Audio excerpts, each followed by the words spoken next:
मेरे इस चैनल पर आने वाले सभी श्रोताओं को, दर्शकों को मेरा सादर सप्रेम नमस्कार। भारतीय स्वतंत्रता संग्राम का एक लंबा इतिहास, 800,000 वर्ष का इतिहास मैं वो रखने जा रहा हूँ आपके सामने।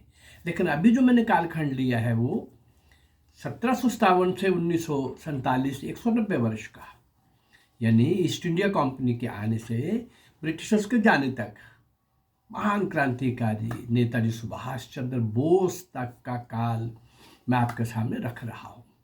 इस चैनल के माध्यम से मैं उन अज्ञात क्रांतिवीरों को आपके सामने ला रहा हूँ जिनका इतिहास में कहीं कोई नाम नहीं आया, और काम उनका, शौर्य उनका, वीरता उनकी कमाल कमाल, सुपर कमाल।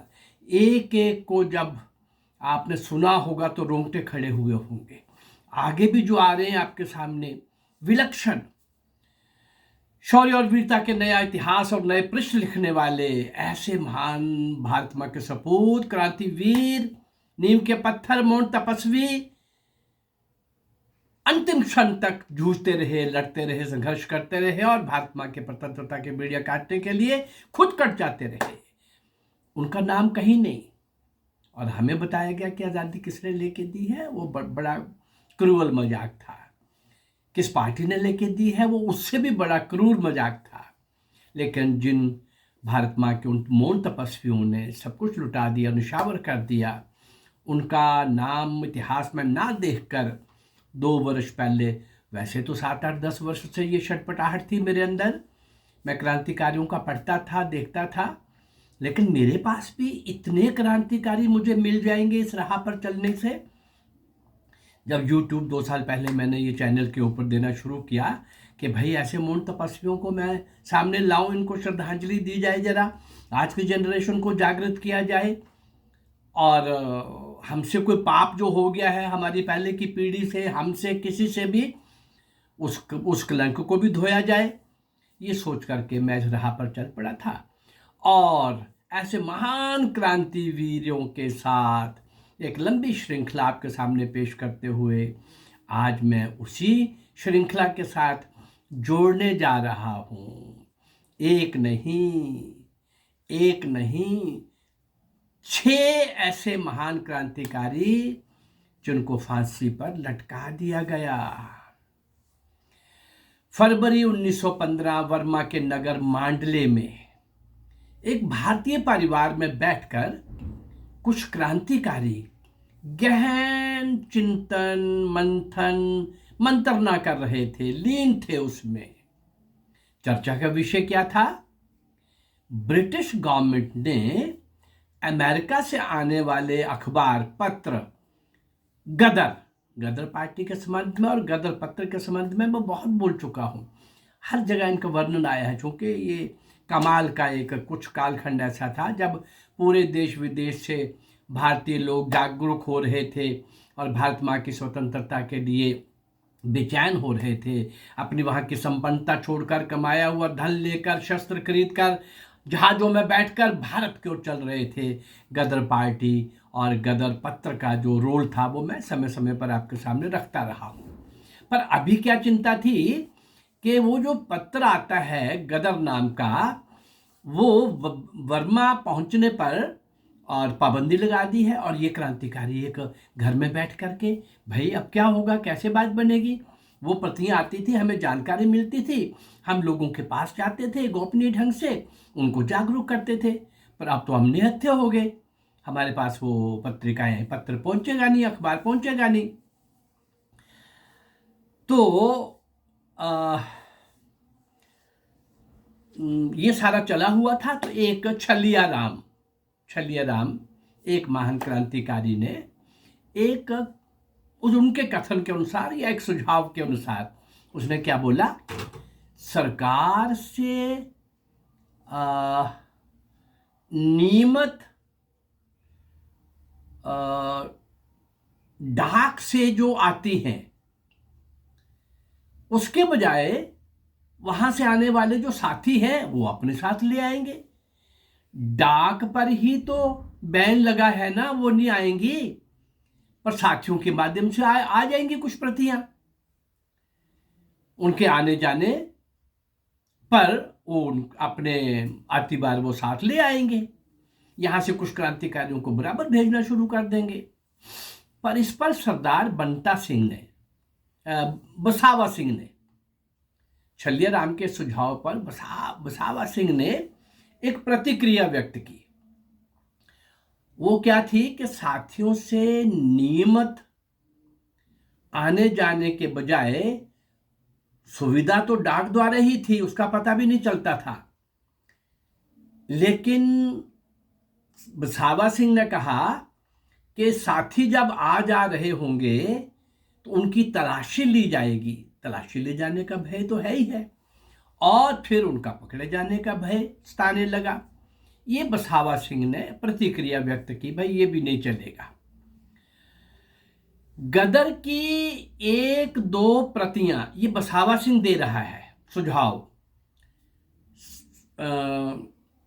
नहीं, ये हरनाम सिंह ने, बसावा सिंह ने तो अपनी बात कह करके खत्म कर दी, लेकिन हरनाम सिंह क्या बोल रहा है साथी, हरनाम सिंह की बात सबको अच्छी लगी। उसने क्या बोला कि गदर की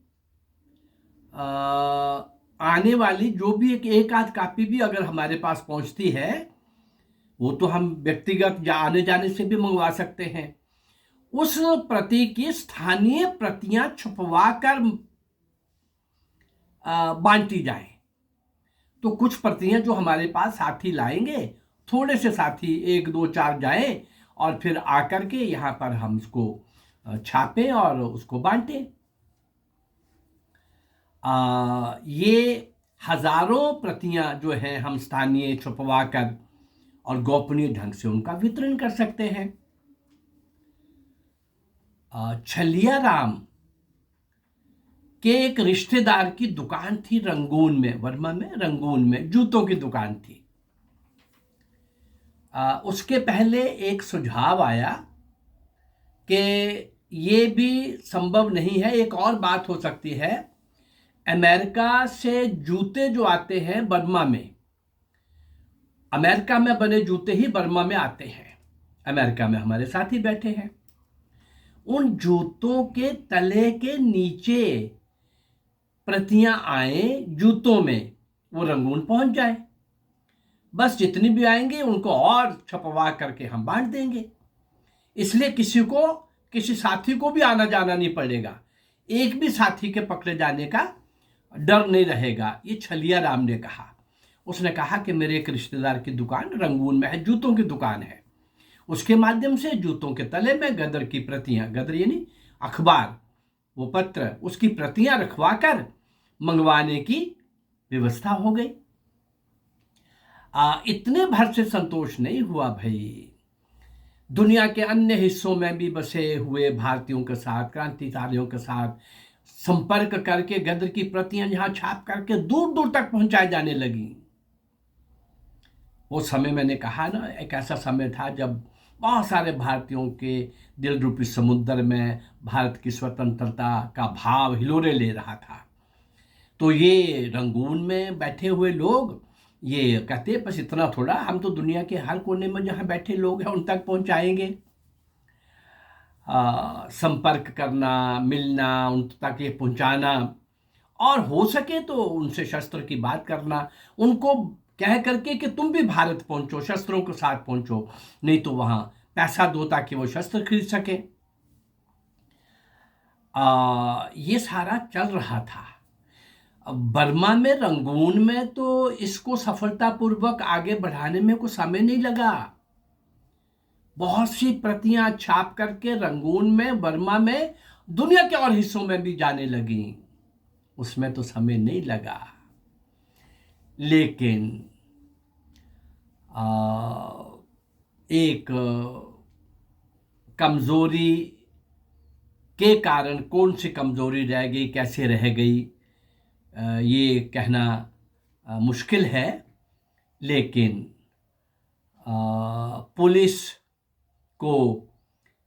पुलिस इस कमजोरी को सूंघने में सफल हो गई।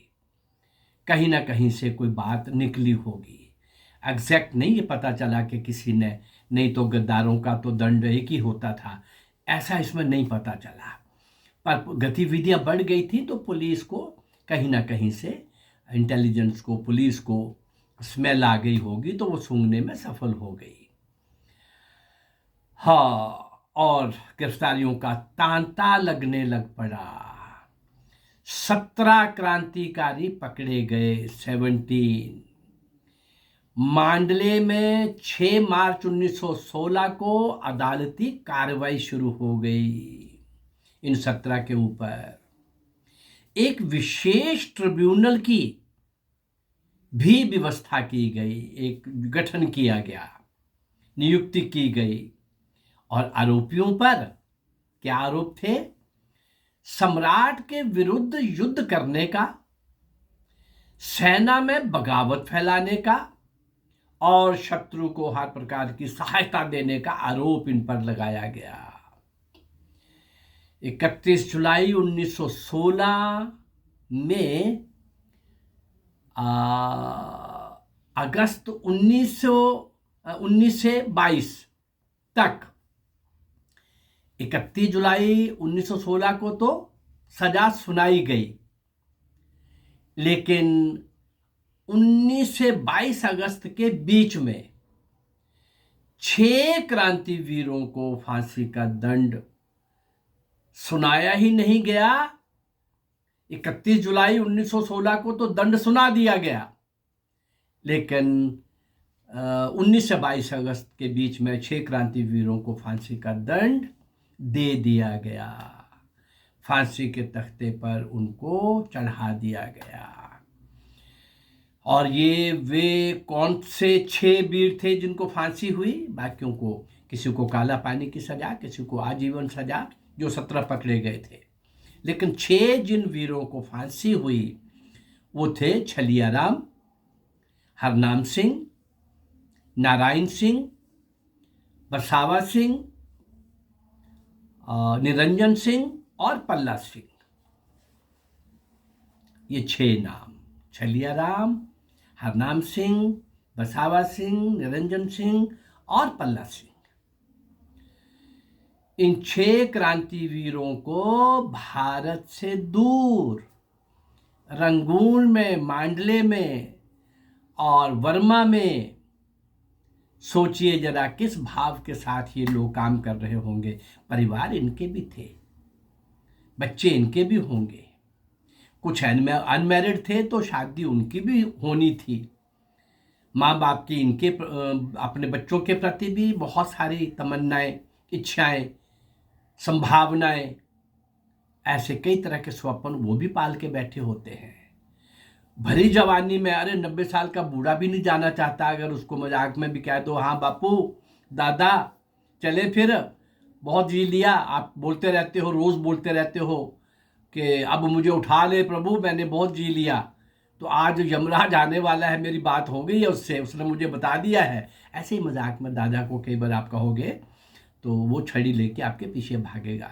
यानी कोई मरना नहीं चाहता, ये भी एक सच्चाई है। ये जानते हुए कि सबको जाना है, फिर भी जाने के लिए कोई भी मानसिक रूप से तैयार नहीं होता। और ये लोग जान हथेली पर रख करके मृत्यु को गले लगा के जिस दिन चले हैं, उसी दिन से मृत्यु को अपने संग साई की तरह रखते हुए, झूमते हुए, झूलते हुए, मस्ती से गाते हुए और भारत माँ की स्वतंत्रता के लिए निशावर होने का संकल्प को आगे बढ़ाते हुए, इनके संकल्प की सिद्धि हमने देखी। इन क्रांतिकारियों के, महान क्रांतिवीरों के, ऐसे बहुत से नायक नायिकाओं के बलिदान से, जिनके बलिदान से ये देश स्वतंत्र हुआ, उनका नाम कहीं नहीं।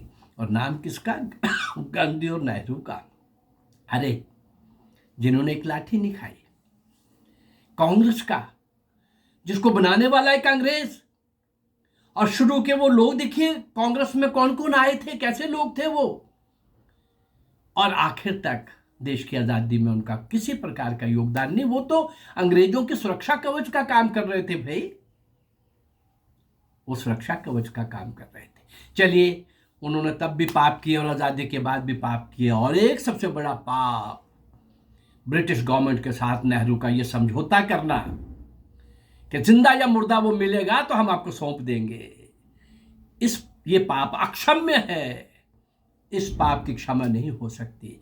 चलिए, उन पापियों को सजा मिल रही है, एक्सपोज हो रहे हैं, नंगे हो रहे हैं, और मैं भी इस चैनल के माध्यम से उन गद्दारों को समय समय पर आपके सामने ला रहा हूं, आज के गद्दारों का भी परिचय दे रहा हूं। इन सबको श्रद्धांजलि देने का, इन सबको स्मरण करने का, इनको श्रद्धा सुमन भेंट करने का मेरा ये प्रयास, इस तरह का प्रयास अगर आपको अच्छा लग रहा है तो मेरे इस चैनल को लाइक करिए, सब्सक्राइब करिए और इसको शेयर करिए। नमस्कार, जय भारत, धन्यवाद।